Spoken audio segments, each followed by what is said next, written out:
Hello नमस्कार दोस्तों, कैसे हैं आप सभी। आप सबका स्वागत है आपके अपने यूट्यूब चैनल पे। जिसने भी चैनल को अभी तक सब्सक्राइब नहीं करा है वो चैनल को सब्सक्राइब कर लें। आपको अब रेगुलर वीडियो जो है वो मिलेंगी, तो वही और बेल आइकन जरूर दबाएं कि आने वाली जितनी भी वीडियो हैं उनका नोटिफिकेशन आपको मिल जाए और आप जो अपनी पढ़ाई को जो है रेगुलर कर सकें। अभी मैथ्स की क्लासेस भी स्टार्ट होंगी और साइंस की भी और इंग्लिश की भी, और पूरा जीएस कवर करेंगे। देखो, आज जो हमारा चैप्टर होने वाला है वो आपको दिख भी रहा होगा, नागरिकता। अगर मैं आपको बता दूं, नागरिकता आपको जो है दिख रहा होगा कि हम नागरिकता के बारे में पढ़ने जा रहे हैं कि सिटीजनशिप क्या है। लेकिन मेन जो मकसद है आपको पढ़ाने का कि नागरिकता को क्यों पढ़ाया जा रहा है, क्योंकि सिटीजनशिप अमेंडमेंट, नागरिकता संविधान संशोधन अधिनियम 2019 जो आया था, वो एक करंट का टॉपिक है और उससे क्वेश्चन जो है आने वाले एचसीएस के एग्जाम में, यूपीएससी के एग्जाम में पूछे जा सकते हैं कि नागरिकता संविधान संशोधन अधिनियम क्या है। तो उस चीज को हमें जानना है, लेकिन उससे उससे पहले क्या है, हमें नागरिकता के बारे में पढ़ना पड़ेगा थोड़ा सा कि जो नागरिकता है वो कहाँ से आई है, संविधान में उसको लाने का क्या कारण है। देखो, कोई भी चीज कहीं भी स्टेबल होती है ना, उसके पीछे कई कारण होते हैं। राजनीतिक कारण, आर्थिक कारण, भौगोलिक कारण, बहुत सारे कारण हो सकते हैं। देखो, भारतीय संविधान की अगर बात करें तो अम्बेडकर की बात आती है, तो अम्बेडकर जो है संविधान के निर्माता के तौर पे जाने जाते हैं, आप सब जानते भी हैं। मैं आपको बता दूं, जैसे कि भारतीय जो जनसंख्या है, भारत में जो जनसंख्या जो दिन प्रतिदिन जो पॉपुलेशन बढ़ रही है, तो पॉपुलेशन जो बढ़ रही है उसके लिए जो रिसोर्सेज हैं भाई, खाने के लिए उतने ही सामान की व्यवस्था, उतने ही कृषि खाद्यान्न की व्यवस्था। जैसे अभी किसान आंदोलन चल रहा है, किसान सड़कों पे बैठे हैं, क्योंकि अब क्या है, मुद्दा क्या हो गया, महंगाई। देखो, चीजों की कमी हो रही है तो महंगाई हो रही है, उत्पादन नहीं हो रहा, वो सारी चीजें देखी जा सकती हैं। तो हम जब बात कर रहे हैं नागरिकता की, तो नागरिकता की बात आती है सीधा सीधा जनसंख्या पे, क्योंकि जनसंख्या बढ़ेगी उसके हिसाब से जो चीजें चलेंगी, उस हिसाब से हम जो है इसमें नागरिकता के बारे में पढ़ सकते हैं। तो नागरिकता सीधे सीधे जनसंख्या को ही उसका प्रतिनिधि कर रही है, कह सकते हैं हम, क्योंकि पॉपुलेशन की जितनी भी जरूरतें हैं, जितनी भी जनसंख्या की जितनी आवश्यकताएं हैं, वो पूरी करने के लिए संविधान में भी एक व्यवस्था की गई है, और वो व्यवस्था क्या है, नागरिकता। कि नागरिकता किस प्रकार से मिलेगी और उसी नागरिकता के आधार पर आपका विकास होगा, क्योंकि भारतीय नागरिकों को ही सिविल सेवा में जाने की, आईएएस बनने की आजादी, तो सारी चीजें क्या है वो नागरिकता से रिलेटेड है। अब बात करें हम नागरिकता की, तो पहले इसके बारे में थोड़ा सा जान लेते हैं। देखो, आर्टिकल अगर बात करें, अनुच्छेद अनुच्छेद की अगर बात करें तो 5 से लेके 11 तक आर्टिकल कौन सा है भाई, 5 से लेके 11 तक। तो अनुच्छेद 5 से लेके 11 तक नागरिकता के बारे में भारतीय संविधान में बताया गया है। तो क्योंकि भारतीय संविधान को बनाते वक्त क्या है ना, अनुच्छेद में एक आर्टिकल में एक बनाया गया है, जिससे आप जो है उन चीजों को आसानी से जो है पढ़ सकते हैं कि किस आर्टिकल में क्या है। और अगर बात करें नागरिकता के पार्ट की, कौन से भाग में है, तो भाग 2 में इसके बारे में बताया गया। तो ये तो एक सा आर्टिकल है, उसका भाग है। अब नागरिकता जो है वो, भारत में जो नागरिकता है वो ब्रिटेन से ली गई है, मतलब ब्रिटेन पर आधारित है। जो ब्रिटेन में नागरिकता का प्रावधान है वही भारत में नागरिकता का प्रावधान है। अब ब्रिटेन से क्या है, वो एक रिसोर्स है, स्रोत। जब हम चैप्टर पढ़ेंगे आगे जाकर, रिसोर्सेज, स्रोत, भारतीय संविधान के स्रोत, मतलब किस देश से हमने क्या लिया है, उस पर भी हम चर्चा करेंगे। तो भाई, ब्रिटेन से हमने क्या है, नागरिकता ली है, और इसका आर्टिकल जो भारतीय संविधान में है वो भाग 5 है। मतलब भाग की अगर बात करें तो भाग 2 है, और आर्टिकल की बात करें तो भाग 5 से ले, मतलब 5 से लेके 11 तक नागरिकता के बारे में बताया गया है। सॉरी, आर्टिकल 5 से 11 और भाग 2। तो ब्रिटेन से हमने इसको लिया है। अब भारत में जो है वो कैसी नागरिकता है, अगर भारत की बात करें तो नागरिकता किस प्रकार से और कैसी नागरिकता भारत में दी गई है, उस पर भी चर्चा करेंगे। तो भारत में जो नागरिकता है वो एकल नागरिकता है। कैसी नागरिकता है, एकल, सिंगल सिटीजनशिप। अब सिंगल सिटीजनशिप की बात करें हम, तो सिंगल सिटीजनशिप का मतलब क्या है, वो क्यों। देखो, सिंगल का मतलब क्या होगा, एक तो केंद्र की और एक राज्य की। केंद्र और राज्य, क्योंकि भारतीय संविधान की अगर बात करें तो भारत जो है उसका निर्माण जो है वो राज्यों से हुआ है। भारत राज्यों का संघ है। कौन सा आर्टिकल है, अनुच्छेद कौन सा है, 1। तो भारत राज्यों का संघ है। देखो केंद्र और राज्य दोनों का समय, दोनों का क्या है, तालमेल ही भारत है। अगर मैं कहूँ तो अपनी भाषा में, एक अकेले राज्यों से भी सरकार, एक देश नहीं चलता, और एक केंद्र से भी एक देश से सरकार नहीं चलती। सभी का तालमेल जरूरी है, जनता का प्रतिनिधि जरूरी है, और केंद्र से ही प्रतिनिधि नहीं हो सकते, केंद्र से आप जनता की बातें सारी नहीं सुन सकते। आपको जिला स्तर तक, पंचायत लेवल तक जाना पड़ेगा। उस चीज के बारे में हम देख रहे हैं। तो एकल नागरिकता है वो सिंगल सिटीजन इसलिए है क्योंकि भारत में जब आप आधार कार्ड देखो, अपना पैन कार्ड देखो, आप जितने भी कई आपने देखा होगा, उस पर लिखा होगा भारत सरकार। क्या लिखा होगा? भारतीय सरकार। तो भारत में कैसी नागरिकता है भाई? एकल नागरिकता है। अगर हम भारत की बात करें, अगर हम भारत की बात कर रहे हैं, तो एक चीज आप देख सकते हैं, मैं आपको बता दूं, जैसे मान लो ये जो है भारतीय मैप जो आपको दिखाई दे रहा होगा, कि जो एक अपना पॉलिटिकल मैप है भारत का। इस पॉलिटिकल मैप की अगर बात करें, इस पॉलिटिकल मैप की अगर बात करें, तो बहुत सारी चीजें आपको यहां पे दिखाई देंगी। यहां से लेके पूरी बाउंड्री अगर हम देख रहे हैं, ये भारत का हिस्सा है। ये वो एरिया है जहां पे जो है आप जनसंख्या निवास करती है। भारत की पूरी पॉपुलेशन जो है यहाँ पे, पूरी की पूरी पॉपुलेशन जो कि होगी, जो एरिया पूरा देखें, लैंड वाला एरिया, यहाँ पे जो है वो निवास करते हैं। तो नागरिकता की बात हो रही है। इतना बड़ा देश है, उसके लिए जनसंख्या जो बढ़ रही है, उसके लिए कुछ कानून बनाने होंगे। तो वो कानून कब बनेंगे? नागरिकों के लिए कानून कब बनेंगे? तो देखो, नागरिक के लिए कानून बनेंगे तो नागरिकता में संशोधन करना पड़ेगा। क्या करना पड़ेगा भाई? संशोधन। अब संशोधन की बात करें, संशोधन की अगर बात करें, तो नागरिकता में अगर हम संशोधन की बात कर रहे हैं, तो एक चीज देखें, एक आर्टिकल है 368। कौन सा भाई? 368। अनुच्छेद 368 के द्वारा भारतीय संविधान यह कहता है कि जो पार्लियामेंट है वो संविधान में संशोधन कर सकती है, तो अमेंडमेंट हो सकता है। तो उसी प्रकार से जो है जनसंख्या बढ़ रही है, लेकिन कहीं ना कहीं वो संशोधन करने की आवश्यकता क्यों पड़ी? अब देखो, वो संशोधन करने की आवश्यकता इसलिए पड़ी कि कुछ धर्म, कुछ पॉपुलेशन जो है किसी धर्म के तो एकदम से ऊपर जा रही है और किसी धर्म की बिल्कुल नीचे आ रही है। तो उसमें जो गैप आ रहा है वो भी कहीं ना कहीं चिंता का विषय है। तो इस पर हम चर्चा करेंगे पूरा तरीके से कि भारतीय जो नागरिक हैं उनके लिए भारतीय संविधान में दोबारा से कोई अच्छी चीज या कुछ एक ऐसा सिस्टम बन जाए जिससे कि जो है अपने यहाँ पे करप्शन, भ्रष्टाचार कम हो जाए, उस पर भी चर्चा की जाएगी। और दूसरी बात, कई ऐसी वस्तुएं हैं जो हमें दिखती नहीं, सिर्फ एक अच्छे सिस्टम तक वहीं तक वैलिड है, प्रत्येक व्यक्ति तक वो चीज नहीं पहुंच पाती, तो हम प्रत्येक चीज को समझ भी नहीं सकते। क्योंकि सरकार मंत्री प्लस प्रधानमंत्री सरकार है, नहीं कि पूरी जनता सरकार। देखो, जनता चुनती है, लेकिन वास्तव में क्या घटनाक्रम हो रहा है, ये बड़े लेवल पे जो निर्णय लिए जा रहे हैं वो कहीं ना कहीं ऊपर लेवल तक ही रह जाते हैं, नीचे तक मेरे हिसाब से, मेरे पॉइंट ऑफ व्यू से भी नहीं आ पाते। तो उस बात पे भी हम चर्चा करेंगे बाद में आने वाली वीडियो पे, पूरा अच्छे से डिटेल में जानेंगे। और चैनल को जरूर सब्सक्राइब करें भाई, और बेल आइकन दबाएं, और वीडियो अच्छे लगे तो शेयर जरूर करें भाई। अब क्या है, संशोधन करने की बात हुई और आर्टिकल 368 के द्वारा संशोधन हुआ, ये चीज भी बता दी गई थी। अगर हम देखें संशोधन के बाद नागरिकता में कितनी बार संशोधन आपकी बात किया गया था, और अब 2019 में संशोधन करने का क्यों?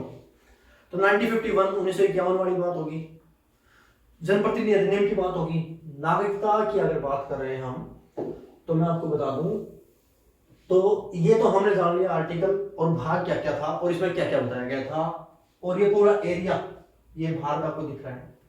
लेकिन मैं आपको दिखाना चाह रहा हूं यहाँ पे समस्या क्या है, और नागरिकता में संविधान में दोबारा से संशोधन करने की आवश्यकता क्यों पड़ी, हम उस पर डिटेल से जानेंगे। तो एक बार देख लो, मैं इसको ऊपर कर दे रहा हूं।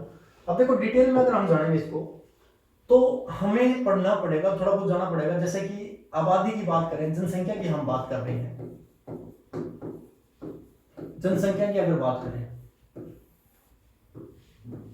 जब देश आजाद हुआ 1947, जब देश आजाद हुआ 1947 की बात कर रहे हैं हम, तो कहीं ना कहीं जो है कुछ समुदाय जो हैं, जैसे हिंदू, सिख,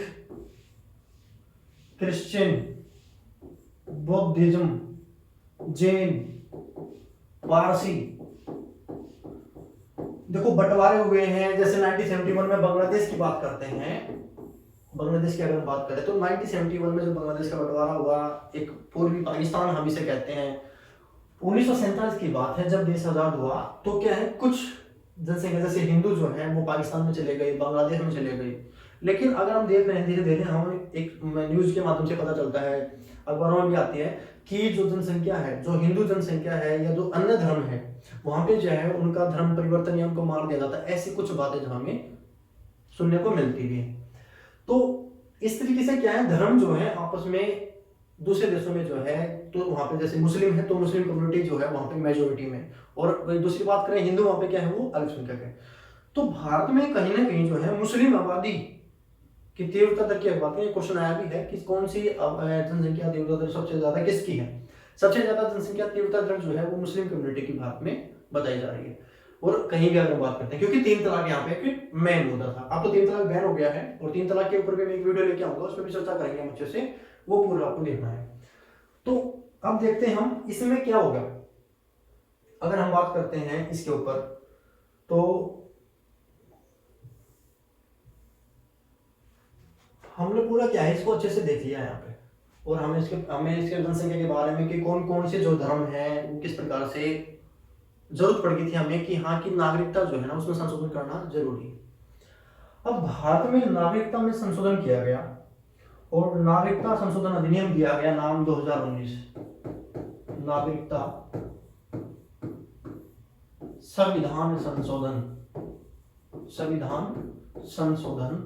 अधिनियम।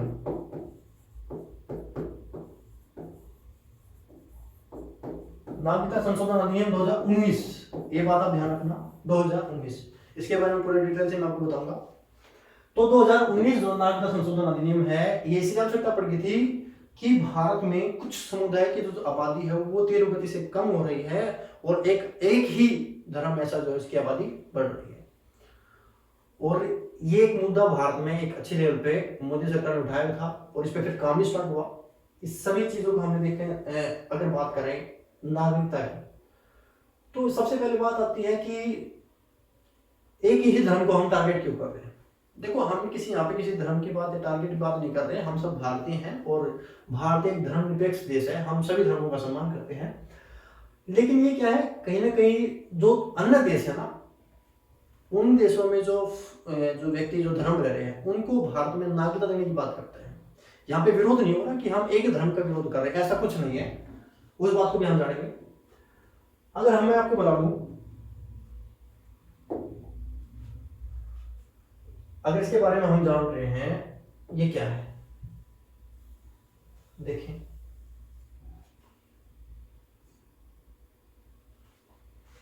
आपको यहाँ पे पता चलेगा कि ये चीज क्या है और क्या बताया जा रहा है इसमें।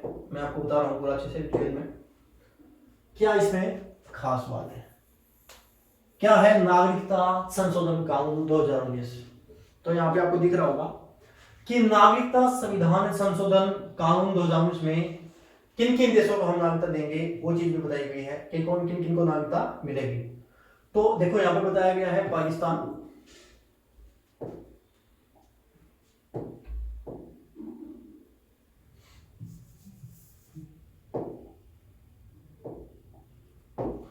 देखिए पाकिस्तान, अफगानिस्तान,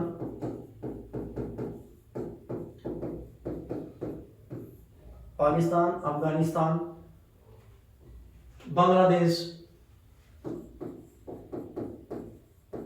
देखो 3 देशों के लोगों के लिए ये कानून जो है लाया गया था। और मैं आपको बता दूं ये जो बिल था ये सिर्फ अल्पसंख्यक के लिए था, माइनॉरिटी कम्युनिटी के लिए था। मतलब यहाँ पे किसी धर्म को टारगेट नहीं किया गया था। ये बिल किसके लिए था? अल्पसंख्यक के लिए। जैसे आपको दिख रहा होगा यहाँ पे बौद्ध, जैन, पारसी, क्रिश्चियन धर्मों के प्रवासियों के लिए नागरिकता को आसान बनाया गया है भारत में। तो ये क्या है, अब वो जैन, पारसी और क्रिश्चियन, हिंदू, सिख, ये जो 6 धर्म है, मैं 6 धर्मों की बात कर रहा हूं, जो ये 6 धर्म है इनकी जो नागरिकता भारत में होगी वो आसान बनाने की कोशिश की गई है, न कि किसी धर्म की नागरिकता हम छीन रहे हैं। क्योंकि ये जो तीन देश हैं यहाँ पे, ये तीनों धर्म, ये जो 6 धर्म हैं, ये 6 के 6 क्या हैं, ये अल्पसंख्यक में आते हैं। तो उनको क्या है, भारत में नागरिकता आसानी से मिल सके, इस बात पे ये मुद्दा उठाया गया है। तो यहाँ पे क्या है, इस नियम को आसान बनाकर नागरिकता हासिल करने की अवधि को 1 साल से 6 साल किया गया है। तो यहाँ पे इसको 6 साल कर दिया गया, 1 साल से बढ़ा के। ये क्वेश्चन आपसे पूछा जा सकता है, इन तीन देशों के ऊपर उल्लेखित 6 धर्मों के बीते 1 से 6 साल में भारत आकर बसे लोगों को नागरिकता मिल सकेगी। तो इस बात को ध्यान रखना। आसान शब्दों में कहा जाए तो भारत के 3 मुस्लिम बहुसंख्यक प्रवासी देशों से आए गैर मुस्लिम प्रवासियों को नागरिकता देने के लिए नियम को आसान बनाया गया है। मतलब सिर्फ अल्पसंख्यक माइनॉरिटी कम्युनिटी की बात की गई है। मैं आपको यहाँ पे दिखा रहा हूं एक बार।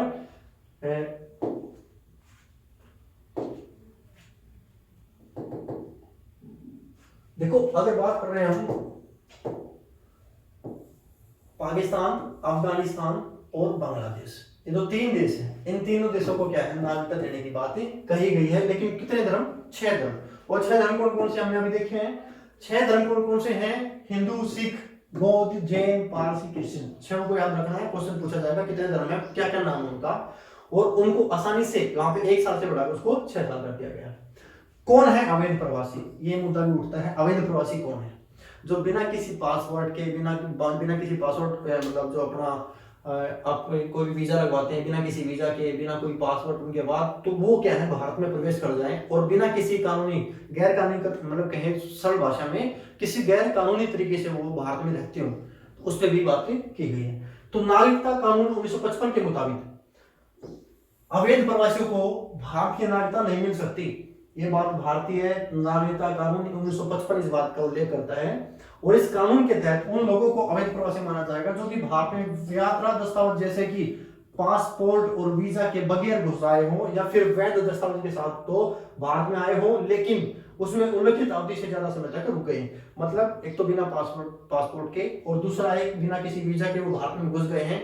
एक तो वो अवैध प्रवासी हैं, और दूसरा वो, अगर उनके पास ये दोनों चीज है और वो भारत में आ गए हैं, तो जो टाइम है, जैसे 1 महीने के लिए, 2 महीने के लिए, 5 साल के लिए, तो वो टाइम अगर पूरा हो गया है और तभी भी वो भारत में रहे हैं, तो वो भी अवैध प्रवासी हैं। उस चीज पर चर्चा की गई है। तो ये 6 धर्म के लिए है, 6 धर्म मैंने आपको बता दिए हैं। और ये वे जो ये 6 के 6 धर्म है ना, ये इन तीनों देशों में अल्पसंख्यक है, माइनॉरिटी है भाई। माइनॉरिटी किसे कहते हैं? जिसकी तुलना बड़े समुदाय की तुलना में जो छोटा समुदाय होता है उसे अल्पसंख्यक बोलते हैं। जैसे भारत में अगर बात करें तो हिंदू मेजोरिटी में है, और एक मुस्लिम की बात करें तो वो अल्पसंख्यक में, मतलब वो माइनॉरिटी में है। तो उस पर चर्चा कर ली हमने। उसके बाद देखते हैं हम कि किस प्रकार से अगर बात करें हम, तो किस चीज से ये, अब देखो आगे समझ सकते हैं। मान लो जैसे कि ये है दोनों अवैध प्रवासियों के लिए क्या नियम बनाए गए। तो अवैध प्रवासी जो है उनके लिए क्या नियम बनाए गए हैं, मैं आपको बड़ा करके दिखा देता हूं थोड़ा सा। अवैध प्रवासियों के लिए क्या नियम इसमें बनाए गए हैं, उस चीज पे हम चर्चा करेंगे। देखिए, अवैध प्रवासियों के लिए क्या नियम। अवैध प्रवासियों को जेल में रखा जा सकता है, फिर विदेश अधिनियम 1946 और पासपोर्ट भारत में प्रवेश अधिनियम 1920 के तहत वापस उनके देश भेजा जा सकता है। मतलब जो अवैध प्रवासी आ जाते हैं उनको भारत में रखा जाएगा। ये 1946 एक पासपोर्ट जो अधिनियम था, भारत में प्रवेश अधिनियम 1920 के तहत वापस उनके देश भेजा जा सकता है। लेकिन केंद्र सरकार ने साल 2015 और 16 में उपयुक्त 1946 और 1920 के कानून में संशोधन करके अफगानिस्तान, बांग्लादेश की पाकिस्तान और हिंदू, सिख, जैन, पारसी, क्रिश्चियन को छूट दे दी। मतलब इनको छूट दे दी है, बाकी को नहीं बख्शा जाएगा। ये बात आप ध्यान रखना। तो इसमें फायदा यह 6 धर्मों को। कितने धर्मों को भाई? 6 धर्मों को। तो पूरा तरीके से इसमें मैंने आपको बता दिया है, अच्छे से ध्यान रखना। ये धर्मों को नागरिकता भारत में दी जाएगी और छूट दे दी गई है भाई। पहले क्या है, इनको उनके देश भेजा जा सकता था, मतलब किसी प्रकार से भी उनको वहां पे उसको सौंप देते थे, भाई ये अवैध प्रवासी है, तो उनको समाधान करना पड़ता था कि ठीक है आगे से ऐसा कुछ नहीं होगा। लेकिन अब इन 3 देशों के 6 समुदाय को बिना किसी शर्त पे भारत में नागरिकता दी जा सकती है। ये एक छूट दी गई संशोधन के द्वारा, और यूएन ने भी इसका समर्थन करा है भाई। अब देखो क्या है, इसमें क्या होगा कि निर्वासित किया जा सकता है 31 दिसंबर 2014 को, या उससे पहले एक डेट बता दी, तारीख बता दी है 31 दिसंबर 2014 की अगर बात करें तो ये तारीख जो है उससे पहले भारत पहुंचे हैं। इन्हीं धार्मिक समूह से संबंध रखने वाले लोगों को भारतीय नागरिकता पात्र बनाने के लिए नागरिकता कानून 1955 में संशोधन कर नागरिकता विधेयक 2000 संसद में पेश किया गया था। 2016 में ये लाया गया था, लेकिन पास कब हुआ है? 2019 में। तो जब पास हुआ है वो तारीख हमें ध्यान रखनी है, इसलिए 2019 नागरिकता संविधान संशोधन अधिनियम इसको नाम दिया गया। उसके बाद अगर हम चर्चा करते हैं विधेयक क्या है, मतलब जो विधेयक है वो क्या है। इस विधेयक को 19 जुलाई 2016 को लोकसभा में पेश किया गया। देखो संसद के 3 भाग हैं, लोकसभा, राज्यसभा और राष्ट्रपति। लोकसभा से पास होगा, फिर राज्यसभा के पास जाएगा, फिर राष्ट्रपति अनुमति देंगे, फिर जाके वो कानून बनेगा। तो इसको लोकसभा में कब पेश किया गया? आपसे क्वेश्चन पूछ ले तो आपको बता देना है 19 जुलाई 2016। 19 जुलाई 2016 को अगर बात करें, ये चीज बताई गई है, इस बात को आप ध्यान से देख लें। और दूसरी बात,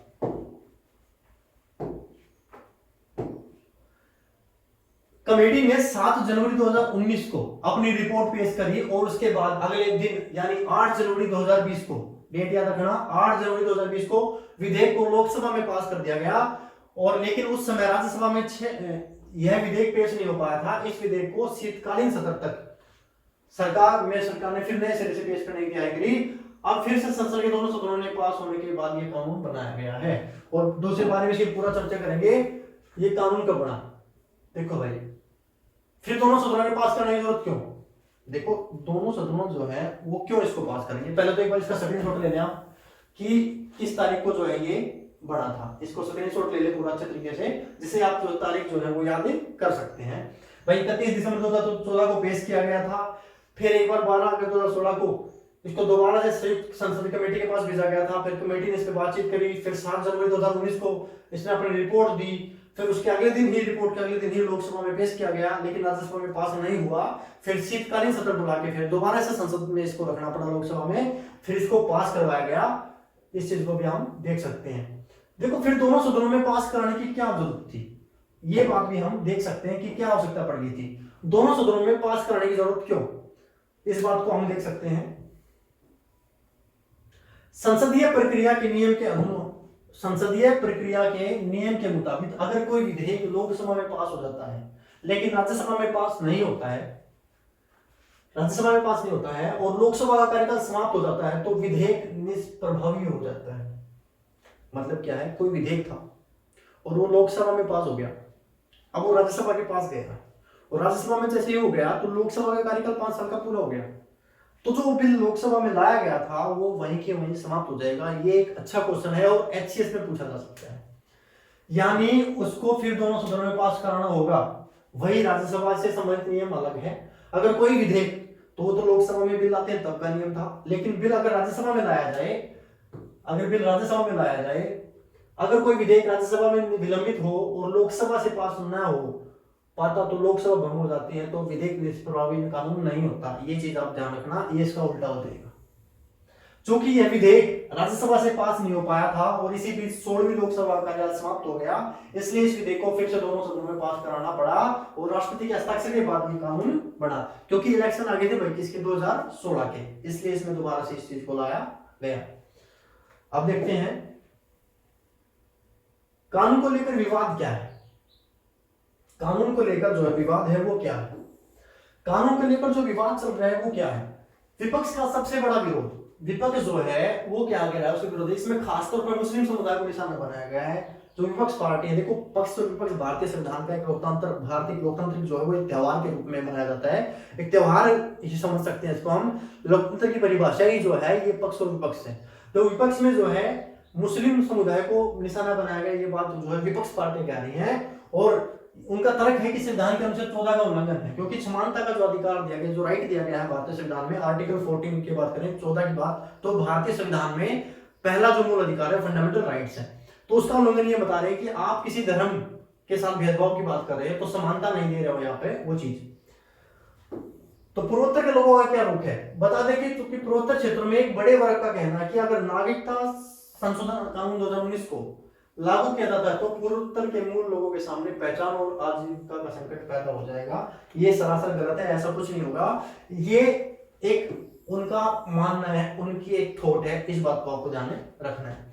तो हमने जो सारा जो कंप्लीट देखा है कि नागरिकता कानून अधिनियम क्या है और क्या क्या इसके बारे में हमें पढ़ना है, पूरा कंप्लीट आपको बता दिया गया है। क्यों चर्चा में था उस पर हमने चर्चा कर ली है। हम जैसे पहले पेज पे आते हैं तो यहाँ पे जो है अब बांग्लादेश की अगर बात करें तो बांग्लादेश की बात करते हैं। ये देखिए बांग्लादेश आपको दिख रहा होगा, ये बांग्लादेश है और ये पाकिस्तान है और ये अफगानिस्तान है। तो अब जो तीनों देशों के नागरिकों को भारत में नागरिकता मिलेगी, लेकिन सिर्फ 6 समुदाय के नागरिक। देखो वीडियो जो है अगर अच्छी लगी है तो इसको ज्यादा से ज्यादा शेयर करें आप, और आगे भी इतनी इंटरेस्टिंग जो अपने जो टॉपिक होंगे, जो भी करंट अफेयर्स रिलेटेड होंगे, सबको पूरा डिटेल में पढ़ाया जाएगा। और दोबारा से मैं आपको बता दूं, स्क्रीनशॉट आप ले सकते हैं। जैसे कि आपको इस पेज का स्क्रीनशॉट लेना तो आप ले सकते हैं कि नागरिकता संशोधन अधिनियम क्या है, तो आपको इसको स्क्रीनशॉट कर लें। दूसरा पेज है, मैं आपको दिखा रहा हूं यहाँ पे, इसको भी आप एक आसानी से जो है देख सकते हैं। डेट याद रखनी है आपको पूरी तरीके से, छोटा कर दे रहा हूं इसको। आप इसका स्क्रीनशॉट जो है ले सकते हैं, दिख रहा होगा।